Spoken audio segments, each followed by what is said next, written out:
안녕하세요, 여러분. 소울 스토리타임에 오신 것을 환영합니다. 오늘부터 일본 미스터리의 거장, 히가시노 게이고 작가의 살인의 문 한 권을 시작합니다. 누구에게나 살인의 문은 열려 있다. 하지만 그 문을 넘어서는 순간, 다시는 돌아갈 수 없습니다. 과연 그 문 너머에는 무엇이 기다리고 있을까요? 지금 함께 그 비밀 속으로 들어가 보시겠어요? 시작합니다. 14장. 물론 당장 구라모치 오사무를 죽이러 가겠다는 것은 아니었다. 가슴속에서 분노가 소용돌이쳤고 어린 시절부터 간직해온 살인을 향한 동경도 절실했으나 그것을 실행하기에는 뭔가 부족했다. 구라모치에 대한 증오심이 조금만 더 컸거나 약간의 충동과 자기도취감만 있었더라도 나는 그때 바로 살인을 저질렀을지 모른다. 그런데 그 당시의 나에게는 그런 것들이 결여되어 있었다. 익숙지 않은 회사 생활을 하루하루 무사히 보내는 것만으로도 나는 벅찼다. 시간은 순식간에 흘러 어느덧 연말이 다가왔다. 나는 여전히 생산 라인에서 배제된 상태였고 구라모치를 죽이겠다는 생각은 어느 틈엔가 사라지고 없었다. 그러나 중요한 건 살인 의지가 잠시 사라졌을 뿐 완전히 소멸된 건 아니라는 사실이었다. 그걸 깨달은 건 어느 곳에 가서 무언가를 봤을 때였다. 그 장소는 공작 공장의 창고였다. 공작 공장이란 생산 라인에 사용되는 기계를 만들거나 조립하는 공장이다. 나는 그때 반장의 지시로 생산 원료를 가지러 그곳에 갔다. 창고에는 창고지기가 있어 전표를 보여주면 거기에 기재된 물품을 창고까지 가져다 주었다. 다만 물품이 너무 무겁거나 창고지기가 바쁠 경우 직접 들어가서 가지고 나오는 경우도 있었다. 내가 갔을 때 창고지기는 그다지 바빠 보이지 않았다. 그런데도 전표를 본 그는 고개를 한번 끄덕하더니 내게 말했다. 직접 가져가게. 어디 있는지 알지? 내가 안다고 대답하자 그는 고개를 숙이고 다시 서류를 들여다봤다. 내가 창고에 자주 드나들어서 창고지기도 마음을 놓았던 것 같다. 물론 나는 필요한 물품이 어디에 있는지 알았고 그걸 익숙하게 다룰 줄도 알았다. 평소처럼 카트에 물품을 싣고 나오는데 옆쪽에 있는 캐비닛의 문이 열려 있었다. 그것은 약품을 보관하는 캐비닛이었다. 갈색 병과 흰색 병이 여러 들어 있었다. 호기심이 생긴 나는 카트를 세워놓고 캐비닛 앞에 쪼그려 앉아 무슨 약품이 있는지 살펴봤다. 병에는 라벨들이 붙어있고 거기에 약품 이름과 화학식이 적혀 있었지만 하나같이 모르는 것들 뿐이었다.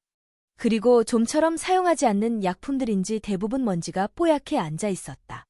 내 심장이 크게 고동치기 시작한 건 다시 그 반대편 캐비닛 문을 열었을 때였다.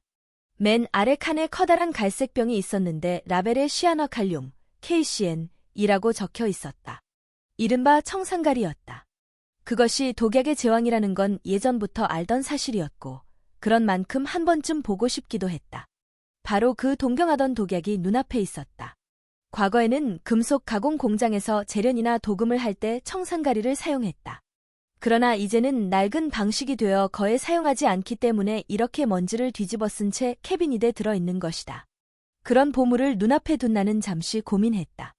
자신이 유혹에 흔들리고 있다는 사실을 느끼는 것과 동시에 빨리 그 자리를 떠나야 한다는 양심의 경고음이 울렸다. 그러나 그 경보는 서서히 약해지다가 결국 사라지고 말았다. 나는 물품을 넣으려고 가져온 비닐봉투를 한 장 꺼낸 뒤 청산가리 병을 캐비닛에서 꺼내 조심스럽게 뚜껑을 열었다. 병 속에는 약간 굳어진 하얀 분말이 길고 가느다란 스푼과 함께 들어 있었다. 청산가리가 강알칼리성 물질이어서 피부에 닿기만 해도 염증을 일으킨다는 사실을 알았던 나는 손에 묻지 않도록 조심하면서 흰 결정 3스푼을 비닐봉투에 퍼 담았다. 그리고 봉투 속 공기를 최대한 빼낸 후 입구를 고무 밴드로 묶었다. 청산가리가 공기와 접촉하면 탄산칼륨으로 변한다는 사실도 알았기 때문이다. 비닐봉투를 주머니에 넣은 후 무심한 표정으로 창고를 나왔다. 창고지기 앞을 지날 때는 태연한 목소리로 그에게 말을 붙였다. 그는 여전히 고개를 숙인 채 내 말에 대답했다. 신참 작업자가 악마의 약을 가지고 나오리라고는 상상조차 하지 못하는 얼굴이었다. 나는 청산가리를 기숙사 책상 서랍에 감춰두었다. 제일 걱정되는 점은 룸메이트 고스기가 무심코 청산가리에 손을 대는 것이었지만 고스기 같은 정의파 마초가 남의 책상 서랍을 뒤지는 일 따위 하지 않으리라는 것은 그간 같이 지낸 경험으로 확신할 수 있었다. 청산가리를 손에 넣은 것을 계기로 내 안에 잠들어 있던 살인 의지가 되살아났다. 언젠가는 사용해 보리라. 저걸 먹으면 어떤 식으로 죽을까? 소설에 자주 나오는 것처럼 피를 토하며 죽을까? 아몬드 향이 난다고 하던데 과연 그럴까? 권총을 수중에 넣은 사람 마냥 스스로 강해졌다는 착각에 빠졌다. 짜증나게 하는 녀석은 이걸 먹여 죽여버릴 테다. 중학 시절 일이 떠올랐다. 승홍을 손에 넣은 나는 그걸로 누구든 죽일 수 있다는 사실을 과시함으로써 집단 따돌림을 피했다. 어른의 세계에서도 그 방법은 유효할 터였다. 그리고 후지타는 더할 나위 없이 좋은 표적이었다. 여전히 음험한 짓을 되풀이하는 그에게 비밀 병기의 존재를 알리면 어떤 표정을 지을까? 그러나 나는 그런 생각을 이내 접었다. 내게 청산가리가 있다는 사실이 누구에게도 알려져서는 안 된다. 그건 물론 구라모치를 염두에 두었기 때문이다. 아, 돈 좀 왕창 벌 수 있는 일이 어디 없나. 지금 같아서는 결혼 반지도 사기 힘들겠어. 휴식 시간에 동료들과 카드놀이를 하며 멍청한 소리를 짓거려대는 후지타를 바라보면서 나는 만일 구라모치를 살해할 계획이 없었다면 내가 실험 대상이 됐을 거야 라고 생각했다. 결혼 반지 운운하는 건 후지타에게 결혼 계획이 있기 때문이었다. 상대는 옆조에서 일하는 직원이었다. 저렇게 비열한 인간에게도 결혼 상대가 있다는 사실은 뜻밖이었다. 물론 그 직원도 일이 바쁠 때면 생리 휴가를 내는 것으로 유명했으니 유유상종이라고 할 수 있었다. 그런저런 일로 한 해가 저물고 나는 정월 연휴를 기숙사에서 지내게 되었다. 달리 갈 곳이 없었기 때문이다. 고스기가 집에 다니러 간 덕분에 방을 혼자 쓰게 되어 쾌적했다. 연휴가 끝나고 3일쯤 지났을 때 마스도 숙모가 보낸 커다란 봉투가 도착했다. 속에 연하장이 들어있었다. 그 연하장과 함께 전에 살던 아파트에서 보내온 우편물도 몇 개 있었다. 그간 내게 온 우편물을 모아서 보내준 것이다. 발신자는 대부분 고등학교 친구들이었다. 그중 한 장을 집어든 순간 온몸이 확 달아올랐다. 구라모치 오사무의 이름이 적혀 있었던 것이다. 근하신년이라는 글자와 탈춤 추는 사자 그림 사이에 다음과 같은 내용이 있었다. 요즘은 뭘 하고 지내냐? 대학생? 아니면 사회인? 흥미로운 얘기가 있는데 한번 만나자. 연락해라. 안 하면 후회할걸. 그럼. 주소는 도쿄 내리마로 돼 있었다. 전화번호가 적혀 있는 걸로 봐서 만나자는 얘기는 빈말이 아닌 듯했다. 이거야말로 신이 주신 기회가 아닐까 싶었다. 저쪽에서 먼저 만나자고 했으니 내가 접근해도 의심받을 걱정은 없다. 어느 토요일, 드디어 나는 전화를 걸었다. 구라모치는 전화를 받자마자 내 목소리를 알아차린 듯했다. 전화 잘했어. 기다리고 있었어. 진심인지 아닌지는 알 수 없지만 그는 들뜬 목소리로 그렇게 말했다. 잘 지내지? 그럭저럭. 내가 근황을 설명하자 구라모치는 견실한 회사에서 꿋꿋하게 지내고 있네 라고 감탄과 야유가 섞인 어조로 말했다. 너는 어때? 나는 최대한 다정하게 물었다. 응, 연하장에도 썼지만 흥미로운 일이 있어. 한번 만날까? 만나서 자세히 얘기해 줄게. 무슨 얘긴데? 그건 만나서 편안히 얘기하는 게 좋을 것 같아. 내일 어떠냐? 난 시간 있는데. 간만에 둘이서 맥주라도 한잔하자. 그래. 그러지, 뭐. 좋아. 그럼 장소는? 구라모치는 이케부쿠로역 앞에 있는 카페 이름을 말했다. 약속 당일 나는 청산가리를 가져가야 하나 말아야 하나 고민했다. 되도록이면 치밀하게 계획해서 살인을 실행하고 싶었다. 충동적으로 범행을 저질렀다가 금방 경찰에 체포되면 어쩌나 걱정되기도 했다. 그럼에도 나는 결국 청산가리가 든 비닐봉투를 주머니에 넣어가지고 기숙사를 나섰다. 아무런 의심도 받지 않고 그와 접촉할 기회가 다시 생기리라는 보장이 없었다. 시마코를 죽이지 못했던 아버지의 뒷모습이 떠올랐다. 운명의 여신은 그리 자주 나타나지 않는다. 나는 싸구려 스웨터에 더플코트라는 흔해 빠진 차림으로 약속 장소로 갔다. 그 카페는 낮에도 어두컴컴한 데다 넓어서 웬만큼 눈에 띄는 행동을 하지 않는 한다른 손님이나 종업원이 내 얼굴을 기억할 염려가 없어 보였다. 구라모치는 카페 한쪽 구석의 2인용 테이블에 앉아 있었다. 약속 시각보다 몇 분 빨리 도착했는데도 그가 먼저 와 있는 건 의외였다. 꽤나 중요한 용건이 있는 모양이었다. 오랜만이다. 좀 야윈 것 같은데. 나를 발견한 구라모치가 다가와서 말했다. 회사에서 혹사당해서 그런가? 구라모치 너는 요즘 뭐 하고 지내냐? 대학에는 안 간 것 같던데. 물건 파는 일을 해 말하자면 세일즈지. 뭘 파는데? 여러 가지. 그런 얘기는 다음에 하자. 구라모치는 빗질 자국이 선명할 정도로 깔끔하게 빗어 넘긴 머리를 하고 있었다. 세일즈맨이라서 그런가 보다고 나는 생각했다. 옷차림도 화려해 상당히 어른스러워 보였다. 모르는 사람 눈에는 우리가 동년배로 보이지 않을 것 같았다. 해도 그만 안 해도 그만인 잡담을 나누며 커피를 한 잔씩 마신 뒤 우리는 카페를 나왔다. 구라모치가 맥주를 마시러 가자고 했고 나로서는 거절할 이유가 없었다. 닭튀김과 삶은 콩 등의 평범한 안주를 먹으며 맥주 몇 잔을 비웠다. 그는 오로지 내 일에 대해서만 물을 뿐 자신의 일에 관해서는 대충 얼버무렸다. 그가 무슨 일인가 꾸미고 있다고 직감했다. 얘기를 들어보니 상당히 중노동이네. 그 월급에 그런 힘든 일을 하다니 너무 안 남는 장사 아니야? 구라모치는 내 기분은 아랑곳 없이 함부로 말했다. 그렇게 생각하지는 않아. 일단 월급이 꼬박꼬박 나오는 것만으로도 감사해. 그 회사에 있는 한 잘돼도 걱정 없고 말이야. 잘못이야 어떻게든 해결할 수 있지.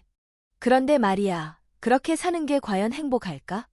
기름범벅이 돼서 일생을 회사의 노예로 살다니 너무 허무하지 않아? 그런 데서 죽도록 일해봐야 벌 수 있는 돈도 뻔하고 말이야. 버는 돈이 뻔하다는 건 뻔한 인생을 산다는 거야. 평범한 여자와 결혼해서 토끼굴 같은 집을 마련한 다음 평생 빚이나 갚으며 사는 거라고. 그래도 상관없어. 결혼해서 내 집을 가질 수 있다면 그걸로 충분히 행복할 거라고 생각해. 득도한 사람처럼 말하네. 그 다음에 무슨 일이 기다릴지 생각해 본 적 있어?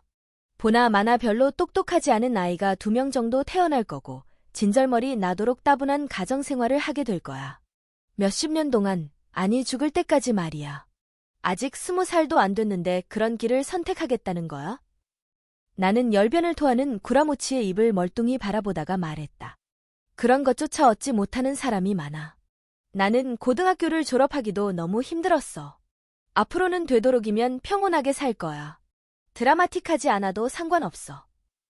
내 말에 그는 고개를 절레절레 흔들었다. 한심하기 짝이 없는 소리를 하네. 우린 아직 젊어. 포기하긴 이르단 말이야.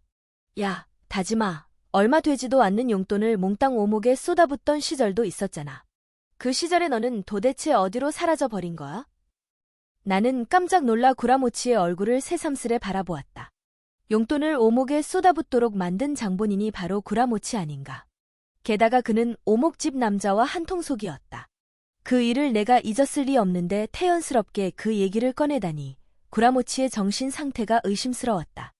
하지만 구라모치는 내가 놀라든 말든 개의치 않고 계속 말했다.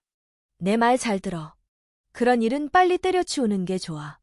이 세상은 착실하다고 상을 주는 곳이 아니거든. 좋은 수를 생각해낸 인간만이 성공을 거두는 시스템이란 말이지. 거기까지 듣고서야 나는 그가 무슨 말을 하려는지 알았다. 너 세일즈를 한다고 했지. 그게 좋은 수라는 거야? 내 말에 그가 빙긋 웃었다. 그런 셈이지. 내 얘기를 들으면 깜짝 놀랄걸. 그런 방법이 있었나 하고 말이야. 그리고 필시 내게 끼워달라고 애걸할 거야. 글쎄, 과연 그럴까? 내 말에 그가 얼굴을 내게 바짝 들이댔다. 지금 우리 집에 같이 가자. 가서 자세히 얘기해보자고. 전철로 10분밖에 안 걸려. 길게 얘기하지도 않을 거고. 구라모치가 마침내 본론으로 들어가려는 것이다. 그가 무슨 얘기를 할지 궁금하기도 했지만 그보다 어떤 집에 사는지 봐 두고 싶었다. 그를 살해할 계획을 세울 때 참고가 될 것 같았다. 그래, 좋아. 내 대답과 동시에 구라모치는 계산서를 들고 카운터로 향했다. 내가 허겁지겁 쫓아가 지갑을 꺼냈지만 그는 가볍게 손을 내저었다. 됐어, 내가 낼게. 내가 만나자고 했잖아. 하지만 됐다니까. 그는 $10짜리 지폐를 카운터에 건넸다. 그러고 나서 내 귀에 대고 속삭였다. 내 얘기를 듣고 나면 이 정도는 푼돈으로 여겨질 거야. 내가 그의 얼굴을 빤히 바라보자 구라모치는 즐겁다는 듯 한쪽 눈을 찡긋했다. 내리마역에 내려 몇 분쯤 걷자 그가 사는 2층짜리 아파트가 나타났다. 지은 지 얼마 안 되는지 퇴색하지 않은 외벽의 흰색이 눈부셨다. 들어가자. 구라모치에게 이끌려 집 안으로 들어서자면 먼저 커다란 옷장이 눈에 들어왔다. 그 옆에 침대와 책꽂이가 있고 바로 옆 부엌에는 식탁과 냉장고, 전기밥솥, 오븐 등이 있었다. 내가 사는 기숙사와는 달라도 너무 달랐다. 어엿한 집안 살림이라 불릴 만한 것이 갖추어져 있었다. 대단하네. 웬만한 건 다 있는걸. 뭐, 대충은. 하지만 대부분 중고야. 선배한테 싸게 샀어. 선배라니, 어떤 선배? 직장 선배. 너, 커피 마실래? 아니, 됐어. 그보다, 할 얘기가 뭔데? 내가 관심을 보이는 듯하자 구라모치의 표정이 밝아졌다. 자신이 던진 미끼를 내가 물었다고 여긴 모양이었다. 우리는 식탁을 사이에 두고 마주 앉았다. 구라모치가 커다란 봉투를 식탁 위에 올려놓고 거기서 종이 몇 장을 꺼냈다. 봉투에 호즈미 인터내셔널이라고 인쇄되어 있었다. 그게 뭐야? 내가 일하는 회사에 관한 거야. 너도 한 자리 끼워줄까 하고. 그가 내 눈앞에서 팸플릿을 펼쳤다. 거기에는 루비, 사파이어 같은 형형색색의 보석 사진이 즐비했다. 광채에 초점을 맞춰 촬영했기 때문인지 사진인데도 눈이 부셨다. 보석을 파는 회사야? 나도 모르게 눈을 화들짝 떴다. 이 회사에서 파는 물건이 보석인 건 사실이지. 구라모치가 애매하게 대답했다. 하지만 회사의 목적은 돈을 버는 게 아니야. 상부상조하는 조직을 만드는 거지. 상부상조? 서로 돕는 정신 말이야. 다 같이 행복하게 살자는 거지. 그래서 보석을 파는 거고. 무슨 말인지 하나도 모르겠네. 내가 고개를 갸우뚱거리자 구라모치는 잠깐 기다리라고 하더니 찬장으로 가서 서랍을 열었다. 그동안 나는 말없이 실내를 관찰했다. 가전제품과 가구 일습이 갖춰져 있긴 했지만 구라모치 말대로 중고라서 그런지 어딘가 모르게 지저분해 보였다. 청소도 언뜻 보기에는 잘 되어 있는 것 같지만 자세히 보면 구석구석에 먼지가 쌓여 있었다. 여기서 너 혼자 사는 거야? 응, 불편한 건 많지만 마음은 편해. 기숙사는 프라이버시가 보장되지 않잖아. 꼭 그렇지만은 않은데. 누가 여기 오기도 해? 여자친구라든가. 그러자 구라모치가 어깨를 흔들며 웃었다. 그런 거 없어. 심심풀이로 만나는 여자가 있긴 하지만 여기 데려오지는 않지. 뒷일이 골치 아프니까 말이야. 그 말에 에즈리 요코 사건이 번개처럼 머릿속에 되살아났다. 동시에 분노도 무럭무럭 피어올랐다. 요코 역시 그에게는 심심풀이에 불과했을 것이다. 그런 여자가 덜컥 임신을 했으니 당황했을 것이고 그녀의 자살은 그보다 더 골치 아팠을 것이다. 그래서 끝까지 그녀와의 관계를 잡아떼기로 한 것이다. 지금 여기서 죽이는 방법도 있어. 라고 나는 생각했다. 내가 이 집에 들어오는 걸 본 사람이 아무도 없다. 커피를 마시지 않겠다고 한 것이 후회됐다. 내 본심을 알 턱이 없는 구라모치가 조그만 상자를 들고 왔다. 열어봐. 뚜껑을 여니 보석이 몇 개 들어있었다. 하나같이 조그만 것들이었다. 엄청나지? 구라모치가 내 표정을 살폈다. 그러네, 라고 대답했다. 하지만 예전에 보았던 엄마의 보석함에는 이보다 훨씬 크고 아름다운 보석들이 들어있었다. 이거 다 합하면 최소한 100만 엔이야. 응. 별 감흥이 일지 않았다. 60만 엔에 살래? 뭐? 고개를 휙 들어 구라모치를 봤다. 그는 웃고 있지 않았다. 농담이지? 돈이 부족하면 할부도 괜찮아. 이자는 최소한으로 해달라고 위쪽에 부탁해 볼 테니까. 농담하지 마. 농담이 아니야. 얼토당토 않다고 생각할지 모르지만 내 설명을 들으면 생각이 달라질걸. 설명할 필요도 없어. 내가 보석을 사서 뭐 하게? 팔면 되지. 판다고? 그래, 파는 거야. 내가 말했다시피 이건 100만 엔의 가치가 있는 물건이야. 100만 엔에 팔면 순식간에 40만 엔을 버는 거지. 40만 엔이라는 액수를 듣는 순간 마음이 살짝 흔들렸다. 하지만 제정신으로 돌아오기까지는 얼마 걸리지 않았다. 이런 걸 어떻게 파냐. 내 주위엔 보석을 살 만한 사람도 없어. 친척들이 있잖아. 이게 다 합해 100만 엔이라고 하면 엄청 좋아할걸. 나는 고개를 저었다. 친척에겐 패끼치지 않기로 했어. 게다가 요즘 들어 만난 적도 없고 앞으로도 만날 일이 없을 거야. 그래? 그렇다면 할 수 없지. 구라모치가 한숨을 쉬었다. 그럼 말이야, 40만 엔이면 어때? 뭐, 40만 엔? 그래, 40만 엔 어때? 어떻게 갑자기 20만 엔이 내려갈 수 있어? 그런 거라면 애초부터 40만 엔이라고 했어야지. 지금 나한테 장사하자는 거야? 아니야, 아니야. 구라모치가 손을 내저었다. 진정하고 내 말을 들어봐. 40만 엔에 사려면 조건이 있어. 내가 호즈미 인터내셔널 회원이 되어야 해. 에? 회원이 되면 특가로 살 수 있거든. 단, 회원이 되면 각자에게 할당량이 주어져. 하지만 그건 별것 아니야. 생각하기에 따라서는 꿈같은 얘기가 될 수도 있고. 보석을 싸게 사고 싶어서 마지못해 회원이 되었다가 이 일이 원래 하던 일보다 보람도 있고 돈도 잘 벌려서 결국 다니던 대기업을 그만둔 사람도 있어. 그 사람 지금은 1년 수입이 1,000만 엔도 넘어. 얘기가 본격적으로 펼쳐지자 나는 마음의 경계를 단단히 했다. 할당량이란 건 뭔데? 그건 아주 간단해. 우선 입회금 2만 엔을 낸 다음 자기가 산 보석 세트를 누군가에게 팔면 돼. 그러면 회사는 회원에게 깎아준 액수만큼을 그 보석을 사는 사람에게 받는 거야. 아무에게도 손해는 없지. 그렇구나. 그 말 자체는 이치에 닿는 것처럼 느껴졌다. 하지만 그러면 회원은 돈을 어떻게 버는데? 수당이 들어와. 보석 세트 하나를 파는데 5만 엔. 수십만 엔짜리를 파는데 겨우 5만 엔이야? 얘기를 끝까지 들어봐. 회원이 의무적으로 팔아야 하는 건 한 세트지만 그 이상 팔면 안 된다는 규칙은 없어. 많이 팔면 그만큼 수당이 많이 들어와. 그건 알겠는데 60만 엔이나 하는 보석이 그렇게 많이 팔리겠어? 그런 거라면 애초부터 회원 가입을 안 하고 그냥 자기가 보석을 사서 팔겠지. 바로 그 부분이 핵심이야. 내가 보석 한 세트를 의무적으로 팔아야 한다고 했지 그걸 반드시 60만 엔에 팔아야 한다고는 하지 않았잖아. 구라모치는 검지를 세워 보이며 빙긋 웃었다. 60만 엔이 아니라면 40만 엔에 팔아도 돼. 보석을 산 사람을 회원으로 가입시키기만 하면 말이지. 아. 삽시간에 눈앞이 밝아지는 느낌이었다. 그런 거야. 게다가 40만 엔에 팔아도 회사에서는 수당을 줘. 얼마나 고마운 일이야? 단, 최초로 보석을 팔았을 때는 2만 엔을 주지. 그럼 그 다음부터는 어떻게 되느냐? 여기부터가 재미있는 부분인데 말이지. 구라모치가 내 쪽으로 몸을 기울이고서 말을 이었다.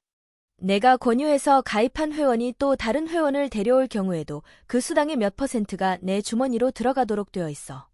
그 회원이 새끼를 치고 새끼 회원이 또다시 새끼를 칠 무렵에는 내 계좌로 10만 엔 단위의 돈이 들어갈 거야. 그렇다면 보석을 파는 것보다 회원을 늘리는 편이 훨씬 이득이라고 생각되지 않아? 구라모치의 매끄러운 말솜씨에 내 머릿속에서는 숫자가 이리저리 흘러다녔다. 그 탓인지 머리가 약간 멍해지는 느낌이었다. 그러니까 맨 처음에 필요한 돈은 보석 값 40만 엔과 입회비 2만 엔이구나. 그 40만 엔도 없어지는 게 아니야. 보석이라는 형태로 손에 남지. 그러니까 실질적인 투자는 2만 엔에 불과하다 이 말이야. 그 정도라면 쥐꼬리만 한 월급을 받는 사람이라도 어떻게든 마련할 수 있는 돈 아닌가. 나는 팔짱을 끼고 나지막이 신음했다. 구라모치를 죽일 계획을 구체화하기 위해 찾아왔는데 그의 얘기에 완전히 넘어가 버린 것이다. 해볼 테야.